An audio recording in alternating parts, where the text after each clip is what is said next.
बिस्मिल्लाहिर्रहमानिर्रहीम। अज़ीज़ तुलबा अस्सलामु अलैकुम। मैं हूं अज़ीम अंजुम और जैसा कि आप लोगों को पता है कि हमने एक लेक्चर सीरीज़ का आगाज़ किया है जिसमें हम आप लोगों को फैसिलिटेट करने जा रहे हैं कि आपको इलेक्ट्रिकल इंजीनियरिंग टेक्नोलॉजी की बेसिक जो टर्म्स हैं उसमें कुछ बुनियादी प्रैक्टिकल हैं जिनको समझते हुए आप अपनी फील्ड के अंदर या हमारे अजीज़ तुलबा अपने पेपर वर्क में एग्ज़ाम के दौरान, एग्ज़ाम की तैयारी के दौरान भरपूर इन लेक्चर से फ़ायदा उठा सकते हैं। और अगर आप घरों में भी हैं, आप अपनी जॉब पे हैं, आप काम करते हैं, तो मैं आपको यकीन से कह सकता हूं कि अगर ये मेरी आप तकरीबन 30 लेक्चर की ये सीरीज सुनते हैं तो आप अपने घरेलू लेवल पे अपने घरों में अपनी चीज़ों को बड़े अच्छे अंदाज से खुद से मैनेज भी कर सकते हैं और अपनी ख़राब एक्सेसरीज़ को, घरेलू वायरिंग की ख़राब चीज़ों को खुद से सेट भी कर सकते हैं। तो रहिएगा हमारे साथ, हम इंशाल्लाह रिकॉर्ड कराने जा रहे हैं। आज का हमारा लेक्चर है बुनियादी एसी फंडामेंटल चल रहा है। इसमें हम कुछ बुनियादी टर्म्स पहले पढ़ चुके हैं। आज जो हमारे टॉपिक हैं साइकिल है, टाइम पीरियड है, फ्रीक्वेंसी है और एसी की जो मिकदारें होती हैं उनके ऊपर आज बात करेंगे। सबसे पहले साइकिल। तो जब कोई कंडक्टर यानी कि पहले हमने बात की थी कि जनरेटर के अंदर एक मकनातीसी मैदान, मैग्नेटिक फील्ड के अंदर एक कंडक्टर या आर्मेचर जब गर्दिश करता है तो वो उन मकनातीसी खतूत को कता करता है या लिंक करता है, तो इस तरह से उसमें ईएमएफ पैदा हो जाती है और वही ईएमएफ फिर करंट को चलाती है हमारे बैरूनी लोड सर्किट में। तो जब भी वो आर्मेचर या कंडक्टर एक शमाली नॉर्थ पोल और जनूबी पोल इसको जब कता करता है या यहाँ तक ट्रेवल करता है, एक नॉर्थ पोल और एक साउथ पोल का फासला तय करता है, तो उस वक्त हमारा एसी मिकदार का एक साइकिल मुकम्मल होता है। सादा बहुत सादगी से इसको अगर समझें तो जब आपका रोटर सर्किट है या आर्मेचर है वो एन से शुरू होकर एस तक का सफ़र मुकम्मल कर लेता है तो वो एक साइकिल मुकम्मल करता है, जिसका इजहार बेस फॉर्म की सूरत में इस तरह से होता है। एक साइकिल इस तरह से मुकम्मल होता है। एक पॉजिटिव और एक नेगेटिव हाफ साइकिल को मिला के एक साइकिल बनता है और ये 360 इलेक्ट्रिकल डिग्री के बराबर होता है। तो ये यहाँ से अगर शुरू करें जीरो पोजीशन से 180, यहाँ पे 180 से 270 और 360, अगर 360 इलेक्ट्रिकल डिग्रीज मुकम्मल हों तो ये एक साइकिल कहलाएगा। क्लियर है जी। नेक्स्ट है टाइम पीरियड। टाइम पीरियड क्या होता है जी? एक साइकिल, ये यहाँ से लेकर यहाँ तक एक साइकिल मुकम्मल करने के लिए किसी भी मशीन को, किसी जनरेटर को जितना टाइम दरकार होता है उसको टाइम पीरियड कहते हैं। यानी कि एक नॉर्थ पोल से शुरू करके उस रोटर को या कंडक्टर को हरकत करते हुए साउथ पोल तक अपना चक्कर मुकम्मल करने के लिए जो दरकार टाइम होगा इसको हम टाइम पीरियड कहेंगे। थर्ड वन है फ्रीक्वेंसी। टाइम पीरियड को टी से जाहिर किया जाता है, कैपिटल टी। एक सेकंड के अंदर एक जनरेटर है या कोई भी एसी की क्वांटिटी है, एक सेकंड के अंदर जितने साइकिल कंप्लीट होते हैं उसको फ्रीक्वेंसी कहते हैं। एक सेकंड में जितने साइकिल कंप्लीट होते हैं, साइकिल पर सेकंड, एसी क्वांटिटी के एक सेकंड टाइम के अंदर जितने साइकिल मुकम्मल होंगे उसको फ्रीक्वेंसी कहेंगे। इस तरह जिस मशीन की फ्रीक्वेंसी बहुत हाई है तो उसका टाइम पीरियड क्या होगा? कम होगा। जिसका टाइम पीरियड ज़्यादा है उसकी फ्रीक्वेंसी कम होगी। तो ये कुछ इस तरह से इनका फार्मूला बनता है, T directly inversely proportional to F.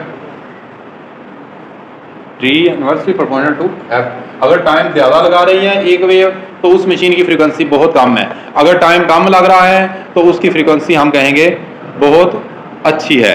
ये इस तरह से इसको समझेंगे। नेक्स्ट है हमारा लम्हाती वैल्यू। अब एसी वेव फॉर्म तो हमने बना ली, साइनसॉइडल वेव बन गई।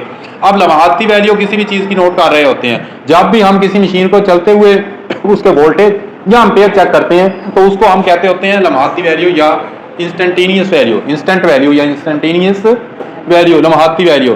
किसी भी खास लम्हे के ऊपर किसी मशीन की, किसी सप्लाई की रिकॉर्ड की गई वैल्यू को लम्हाती वैल्यू कहते हैं। मसलन मैं कहता हूं कि पहले सेकंड, एक सेकंड के चौथे हिस्से के अंदर, ठीक है जी, हमने देखना है कि वैल्यू इस क्वांटिटी की कितनी थी, यानी कि ये करंट की वैल्यू। मिसाल के तौर पे ये 15 है, तो हम कहेंगे कि 1 सेकंड के चौथाई हिस्सा में करंट की ये जो 15 क्या होगी, ये 15 पे आया है तो ये 15 उसकी लम्हाती वैल्यू होगी। क्या होगी जी? लम्हाती वैल्यू। ये इस तरह से किसी खास लम्हा के ऊपर किसी मशीन की रिकॉर्ड की गई वैल्यू को उसकी लम्हाती वैल्यू कहते हैं। नेक्स्ट हमारा है कि इंतहाई वैल्यू क्या है या मैक्सिमम वैल्यू क्या है।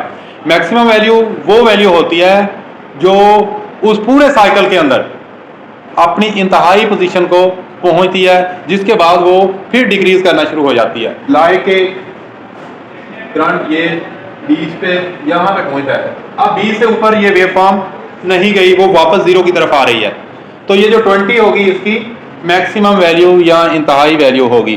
किसी भी वेव फॉर्म की अपनी टॉप पोजीशन पे ज़्यादा से ज़्यादा पोजीशन पे पहुंचने वाली वैल्यू को ज़्यादा अपना इंतहाई वैल्यू कहते हैं। तो एक साइकिल में 2 दफ़ा एक साइन वेव एक साइकिल के अंदर 2 दफ़ा अपनी इंतहाई वैल्यू को पहुंचती है, एक पॉजिटिव की तरफ एक नेगेटिव की तरफ। पॉजिटिव की तरफ ये 90 डिग्री पे जाके अपनी इंतहाई वैल्यू को पहुंचती है, नेगेटिव की तरफ यहाँ पे 180 आ गया, यहाँ पे 270। 90 और 270 एक साइन वेव की इंतहाई वैल्यूज होती हैं। तो नेक्स्ट हमारा था फॉर्म फैक्टर क्या होता है। किसी एसी वेव फॉर्म की रूट मीन स्क्वायर वैल्यू और औसत वैल्यू के निस्बत को फॉर्म फैक्टर कहते हैं। अब रूट मीन स्क्वायर वैल्यू जो होती है वो एक अलग से एक तरीका है कि ये होती क्या है, आरएमएस वैल्यू होती क्या है। ये कहते हैं कि डायरेक्ट करंट को किसी सर्किट में से मखसूस वक्त के लिए गुजारा जाए। डीसी करंट को अगर एक सर्किट में से एक खास वक्त के लिए गुजारा जाए तो हरारत की एक खास अमाउंट ऑफ हीट हम हासिल कर पाते हैं। अगर एसी सर्किट में से इतने ही वक्त के लिए एसी करंट को गुजारने से हीट की उतनी मिकदार हासिल की जाए तो एसी की वो वैल्यू उसकी डीसी के उस वैल्यू के बराबर जितनी अमाउंट बनेगी वो उसकी रूट मीन स्क्वायर वैल्यू होगी। यानी कि एसी करंट की आरएमएस वैल्यू वो वैल्यू होती है जो एक सर्किट में यकसा वक्त में इतनी ही हरारत पैदा करती है जितनी डीसी की वैल्यू हरारत पैदा करती है, तो इसको रूट मीन स्क्वायर वैल्यू कहेंगे। अब एवरेज वैल्यू क्या है? एसी के निफ्ट साइकिल को चंद बराबर हिस्सों में तकसीम करने के बाद हर हिस्सा की जो लम्हाती वैल्यू होगी उसको उसकी एवरेज वैल्यू लेंगे। मसलन एक वैल्यू हमने यहाँ पे लम्हाती वैल्यू कुछ 4-5 हमने नोट की, ठीक है जी। इन 5 वैल्यू की रीडिंग ले ली हमने, ठीक है। अब क्या किया हमने, इन 5 वैल्यू को लिख के जितने टाइम्स पे हमने रिकॉर्ड किया उस पर डिवाइड कर दें तो वो जो इनकी वैल्यू आएगी उसको हम कहेंगे एवरेज वैल्यू। तो मुख्तलिफ लम्हात के अंदर ली गई वैल्यू की एवरेज निकाल लिया, ठीक है जी। तो एवरेज वैल्यू और आरएमएस वैल्यू की रेशो जो होती है इसको फॉर्म फैक्टर कहते हैं। आज के लेक्चर में इतना ही था। अगर आपको किसी चीज़ की समझ ना आई हो तो आप कमेंट सेक्शन में पूछ सकते हैं। मुझे दीजिए इजाज़त। अल्लाह हाफ़िज़।